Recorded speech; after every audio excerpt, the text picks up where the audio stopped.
the Public Works Zoning Committee. Those present are Louis Marshall, Roosevelt, Mr. Fowler, and our president. First order of business, James Branch. She's going to give it to him. Yes, sir, Mr. Silver. We'll take 1 and 2, which are 26 and 27 on the agenda first. Go ahead. Yes, sir. Item 1 is consider the final adoption of an ordinance rezoning property located on Versailles Boulevard across from Calais Circle from C2 General Commercial District to a PD Plan Development District, specifically a PUD Plan Unit Development with land areas of multifamily and commercial uses. And we do have representatives of the development here if you would have any questions you'd like answered. Nick here. Gone through planning and all that? Yes, sir. I'll move. Second. Any further discussion? Did Nick want to say anything this morning? You want to say anything just for the sake of clarification? If not, it was okay. All those in favor signify by saying aye. Opposed, the same. All right, next. And number 2 is to consider final adoption of an ordinance annexing planned development with multifamily neighborhood and general commercial areas as a diverse use corridor zoning district as described by Bayou Rapids Development master site plan. It's property located at 100 Browns Bend Road, and it was requested by the property owners, Bayou Rapids Development LLC. And the zoning of the said property will be a PD plan development. You asked about that last time, Louis. Do you have any further questions? I went by and I got the book, Mr. Branch, and I like the idea. After I really had a chance to really see it and look through it, I really like the idea. And let's go. All right. Second. All right, any further discussion? If not, all those in favor, aye. No? Thank you. All right. Item number 3 is consider final adoption of an ordinance authorizing acceptance subdivision plats for Tennyson Oaks subdivision phase 7C, 8, and 9, and that is extensions of the existing subdivision. Move. Second. This has been through all reviews and everything? Yes, sir. No problems with No it? problem. Second. Okay. All those in favor signify by saying aye. Opposed? You've done your homework well. Thank you. It took us about 6 minutes to get this part of it done. Now we have... Started 4 minutes late. I don't mind starting and time finishing, give you plenty of time so I can let a few gentlemen, I'm waiting for you to ask a question. Whenever you're ready, you let us know. You've got 2 minutes today. Okay. We have today, it's not on the agenda, but we have, I think you met Mike last time when he was here, Mr. Whittington, and he is going to give us his concept and take on the update of Fast Track in his inimitable manner. Okay, Michael. You know what I like about him? He dresses well and he knows what he's talking about. I asked if he learned that in Iraq or what he did, but he's on the way. Somebody told me he shot his wife and daughter. I don't know about that either. That's on.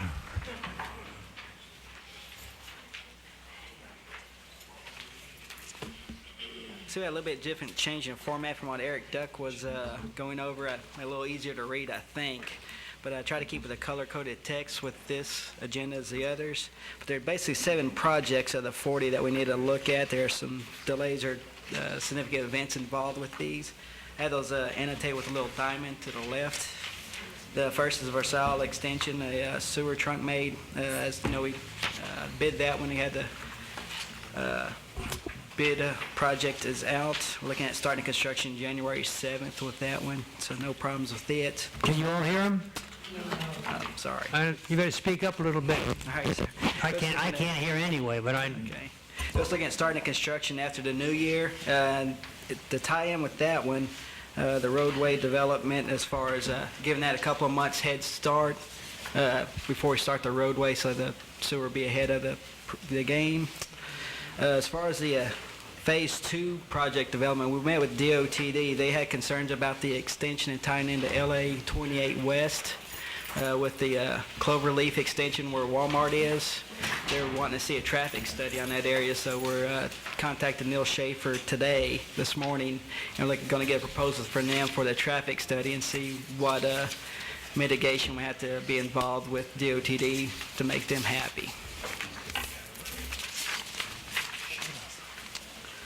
The third item is 6th, 7th Street and Cotton Street connection. Refuge Medical Center has some property of their own and looking at developing with a medical group. So we met with them and showed them our plans for crossing the bayou there to make that street connection through. And we'll have to work with them and coordinate our plans with their developments. The next project is 18 Elizabeth Street drainage. It's under construction, approximately 70% complete with the drainage. Looking at starting the roadway reconstruction shortly after the new year, weather permitting. Number 19 is a Prescott drainage improvements. Of course, we have that one kind of in limbo with the St. Francis Cabrini development in that area, so we want to be sure to coordinate our plans with them, try to save any rework. Let's see. The last project we're looking at is McDonald Street Phase 3. Award the contract. We had the notice to proceed to the contractor, and he's mobilizing to the site. And summation on the last page, we have 14 projects in the design stages, 4 delayed to one extent or another, 9 are currently under construction. We've completed 9 of the 40, and 4 are pending selection for an engineering firm. On the ditch closure, Sally Street and Linda Street. Yes, sir. They through with the design now. They got everything. We're still working up designs a little bit. We're requiring a servitude because it's a dead-end street we have to get to. Yeah. So we have. You have to get with the state on that. Yes, sir. We have to put in a permit to make a crossing underneath the service road so we have an outfall for the drainage. But they got it going pretty good. Yes, sir. Yeah. Okay. Hammond Lines, the intersection at the school that they have under construction now, do you anticipate the finish of that? Yes, sir. I talked to DOTD yesterday. They're looking at to complete the entire project by March, April I'm talking timeframe. just the intersection, open that back up in front of the school. Yeah, I didn't get it broke down by the intersections. That one, I'd probably say shortly after the new year, depending on the weather. They're through with the pipe. That's got to start coming out the roadway basin. How's that gonna be graded? Looks like it just drops off. I'll have to look at the best. details, sir. I did see that too. I'm just kind The of roadway is pretty high. But it's going to be a transition up through, I guess, past the intersection to the existing roadway grade. There's an asphalt transition from the concrete to the existing asphalt roadway. It's probably where the vertical transition will take place. Who's gonna? I've heard it in Thrill Hill. That's about right. There we go. On Enterprise Road drainage and sidewalk improvements, how far out is that? That we'll have to look at. We're a little bit out of the budget on that design as far as what we're looking at with the roadway reconstruction.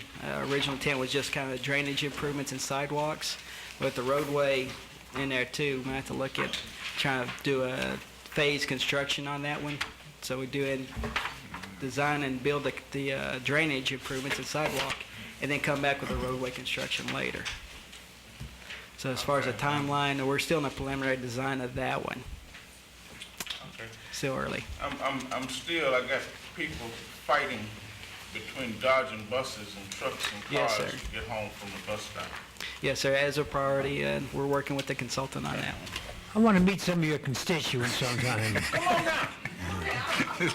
One or two of them, you are you? On Culpeper, I say you say it's a supplemental agreement number 1.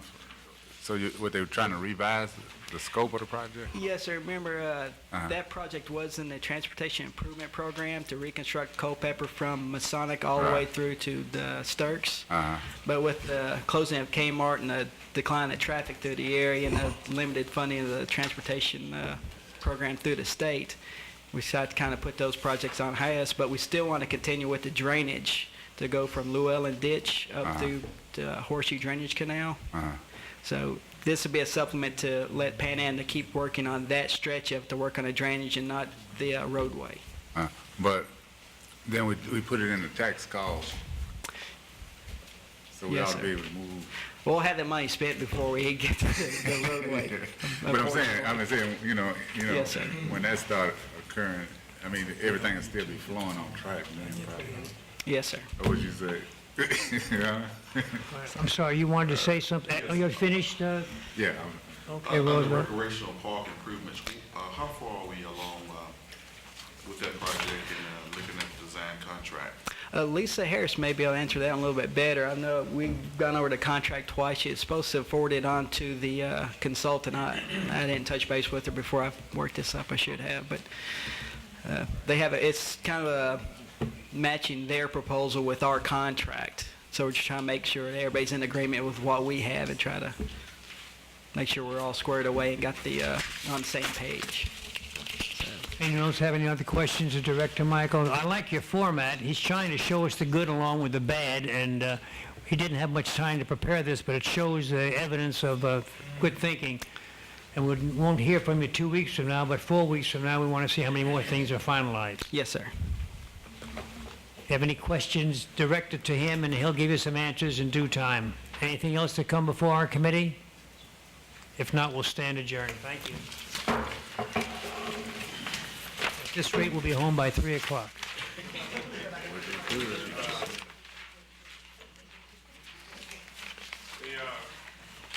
utility committee, Mr. Marshall, Mr. Smith, and myself, members, President Council, administration, and all you folks are certainly welcome. First item, or only item, is consider final adoption of ordinance authorizing the dedication of sanitary sewer main services being dedicated by the city of Rapides Parish, Louisiana, to the sewer district number 1 of Rapides Parish. Is anyone here to speak on that? Okay.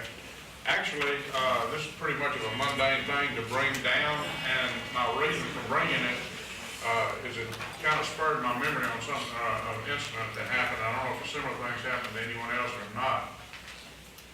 We have agreements with the police, not the police jury, but with the drainage district where we're supplying water, and sewer district where we're supplying water, and they're supplying sewer under a separate contract to the people that live there. Some of these places are not in the city limits.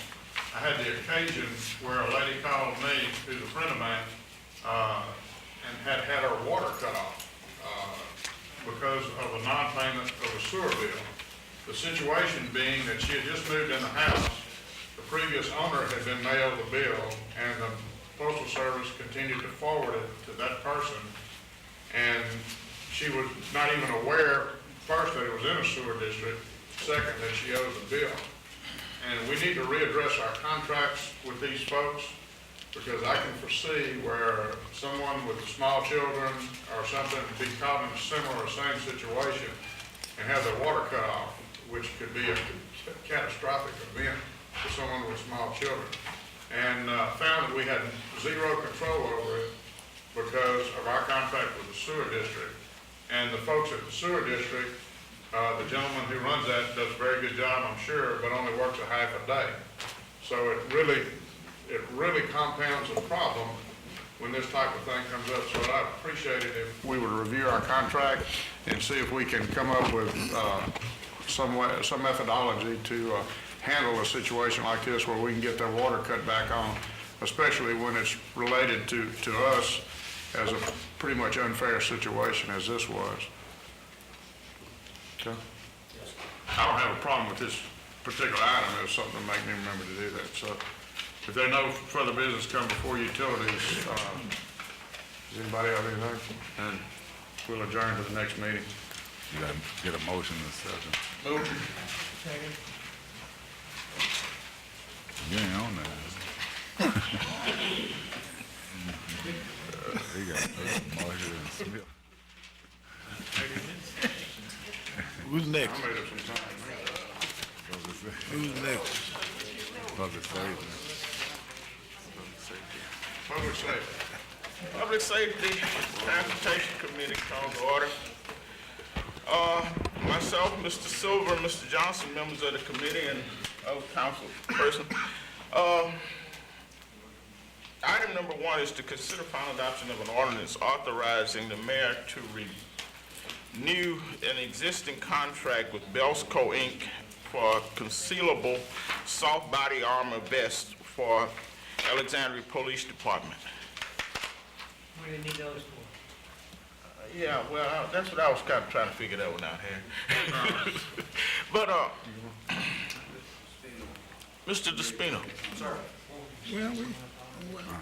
Public Kind of safety. soft body throws me for a loop, but I guess new technology. No, sir, that means it's very flexible, it's easily worn under a garment. Yes, sir.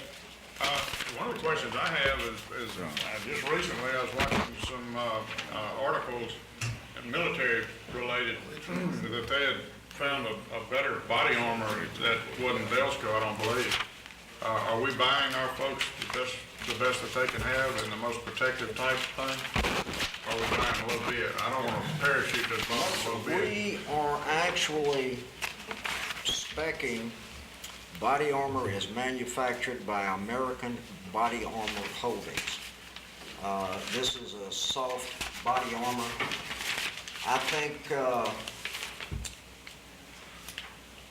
about 6 months before this bid was put together and advertised, we did a complete demonstration at the Alexandria Police Department pistol range of all body armor that's available. I think the chief, assistant chief, range officers and so forth were there to watch the demonstration and review the results. Based on the police department's evaluation, they felt this was the best body armor for the officers. It's I won't say completely soft type armor, but it's a very comfortable armor to wear under a uniform shirt for a 12-hour shift. It's got to meet, and this is per current specifications, this armor has to meet the National Institute of Justice and National Law Enforcement Technology standards in order to be approved for use by police departments. Chief, you're satisfied that this is the very best that we can get for our guys right now? It may not be the very best, but it is a good body armor. I mean, there's other armor that's much more expensive, like the military, some of the military use, but this is sufficient for what we're supposed to be at the caliber that we're supposed to be shot with anyway, that we can be protected from. Do you want to wear one and give us a demonstration? No. Well, I don't know if I want to vote for that or not. Now, are we gonna replace, all the body armor? It's, $649 a vest. No, sir, I think basically it's on an as-needed basis. This body armor is warranted for a period of 5 years. Every 5 years, Chief, if it's my understanding, this body armor has to be completely changed out because it's only guaranteed for a period of 5 years. The bid is in place mainly for new officers coming on board. These vests they're not purchased in a small, medium, or large. These vests are custom fitted and tailored to each individual officer's body shape, both men and women officers. And they're only warranted by the manufacturer for a period of 5 years, after which time you then have to replace the entire department's armor. And I think, Chief, what are we looking at, 180 maybe? If we have to replace 160, 80? Actually, right now, we've only got like 159. Okay. That's, we're billeted for 167, but we only have 159 at this point. Now, bear in mind that at this point, we have not had an officer-related shooting in a while, but once a vest has been compromised, it has to be replaced. So we basically buy these vests on an as-needed basis. Okay, so in other words, we're not gonna, at the end of a 5-year period, we're not gonna rush out and buy 157 new vests at one time? Okay. Mr. Marshall, They're all at different times. As they cycle in, you buy them again.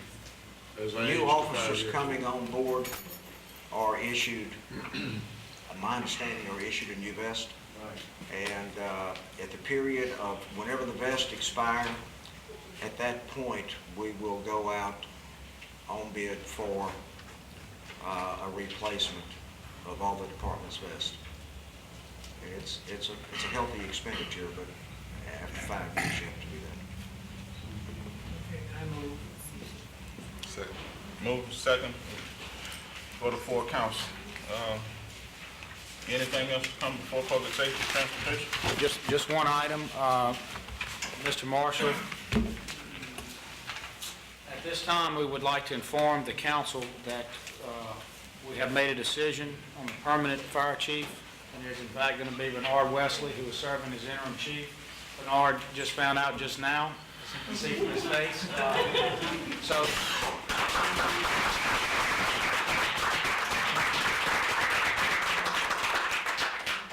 you verified? On Friday,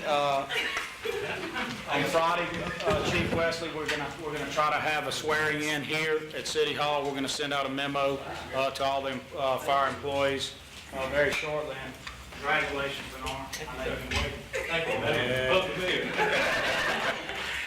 I know you're happy. If you want to say a few words, I'm sure Mr. Marshall. I want you to dress properly. Now, don't walk around like that anymore now that you're in full chief. I like the uniform. Wow. I'm not much for speeches anyway, but I'm speechless. I just want to thank everybody. Thank you, Mayor, and thank the council. Thank everybody who supported me, and I am honored and just happy. Congratulations. Thank you very much. There were a lot of great candidates, Mr. Marshall.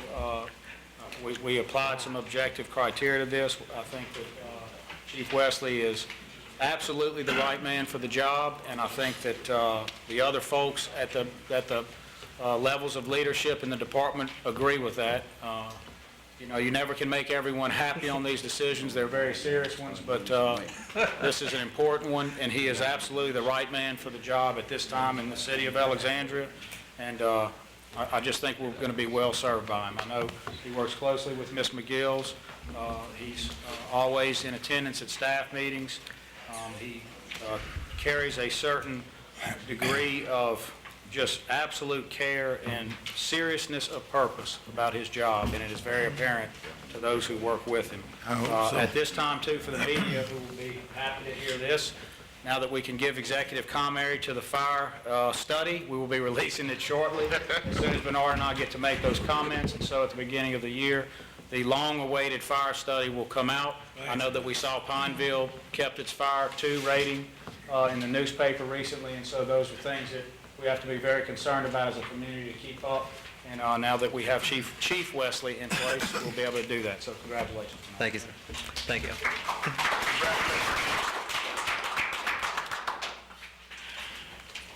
Anything else? Meeting's adjourned.